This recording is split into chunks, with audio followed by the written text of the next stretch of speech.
باڵتان لێبێت بینەرانی زاری کرمانجی لە چیای کۆڕەچین بۆ خستنەڕووی هەندێک ئامار لە سەرهاتنی گەشتیاران و هەروەها ڕێژەی بارانبارین و بەفربارین لە سنووری ئیدارەی سربەخۆی سۆرانەوە لە ڕێژەی بارانبارینەوە دەست پێەکەین. مەقبیل ئەمزووری لە هۆبەی کەشناسی لە بەڕێوەبەراتی گشتی کشت و کاڵی سۆران بازاری کرمانجی ڕاگەیان بە 24 کاتژمێری ڕابردوو ڕێژەی بارانبارین لە سنووری قەزای مێرگەسۆر 9 ملیم بارانباریوە.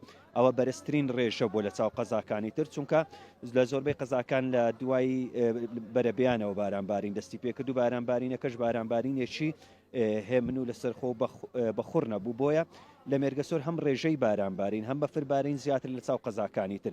بەڵام بەگشتی تەنها ئەگەر لە سنووری قەزای مێرگەسۆر ئەم ساڵ ڕێژەی بارانبارین گەیشت بێتە 200 ملیم بە ئەوەی کە لە دوای 24 کاتژمێریش ڕاگەیەندراوە کە 198 ملیم بووە و ئامارەش تا کاتژمێر نۆی بەیانی ئەمڕۆ بووە. ئەوەی تر لە تەواوی قەزاکانی سنووری داری سەربەخۆی سۆران ڕێژەی بارانبارین نەگەیشت 200 ملیم. تەنها ساڵی ڕابردوو لەو کاتەدا لە مێرگەسۆر 1400 ملیم زیاتر بارانباری بوو. ئەمەش دەرخەری ئەوەیە کە ئەمساڵ ڕێژەی بارانبارین زۆر کەمە. ئەوانی تر ئەبینن دیمەنەکانی چای کۆڕەکن هاتنی ژمارێکی زۆری گەشتیارانە بۆ چای کۆڕک. چای کۆڕک یەکێکە لە پرۆژە گەشتیاریەکان لە سنووری قەزای ڕەواندز و بە شێوێکی گشتی لە ئیدارەی سەربەخۆی سۆران کە ژمارێکی زۆری گەشتیاران ڕوو لە چای کۆڕک ئەکەن بۆ بەسەربردننی کات بە تایبەتی لە وەرزی زستان و بەفربارین. بەو پێی کامڕۆ بەفربارین بەردەوامی هەیە لە چای کۆڕک تاوەکو کاتژمێر یەک نزیکەی 15 سانتیمەتر بەفر زیاتر باریوە. ڕێژەی بەفربارینەکەش زیاتر ئەبێتن. بەو پێیکە کەشناسی ئاماژەی بەوە کردووە تا درنگانی ئێوارە ئەو شەپۆلەی بەفروبارانە بەردەوام ئەبێتن.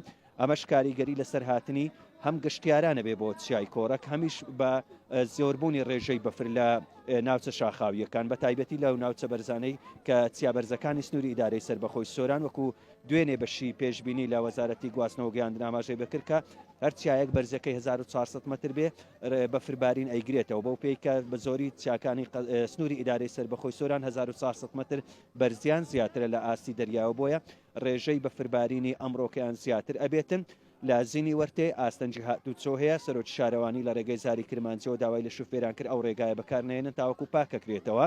هەروە لە سیدەکان لە مێرگەسۆر لە باڵەکایەتی لە چۆمان لە ئاجی ئۆمەران ئەمڕۆ بەفربارین زیاتر بووە. ئەو دیمەرانەی کە بینیتان دیمەنی چای کۆڕک بوون کە ژمارێکی زۆری گەشتیاران لە ڕێگەی گروپاتەوە کە ئەو گەشتر هاتون وەکو کارجێری کۆڕک ئاماژەی بۆ کرد. ئەو گەشتیارانە هەم گەشتیاری ناوخۆین، گەشتیاری شارەکانی عراق و بەشێکیان ئەمڕۆ لە ڕێگەی گروپەکان کە گروپی گەشتیاری بیانین و هاتوونەتە چیای کۆڕک بۆ ئەوەی دیمەنەکانی بەفربارین لەو چایە ببینن کە هەردەم لەگەڵ بەفربارین لەبەرەوەی بەرزە لە هەمان کاتیشا بەفرێکی زۆری لێ ئەبارێتن لە چاو ساڵانی ڕابردوو بەفرەکە کەمترە. بەڵام ئەمڕۆ نزیکەی ئەگەر تا کاتژمێرەکانی کۆتایی 6 و 7 بەردەوام بێت لە 20 سانتیم زیاتر ئەکات و بەمەش ڕێژەی و دیمەنی بەفربارین لێرە زیاترە بێت و گەشتیاران زیاتر ڕووی تێدەکەن.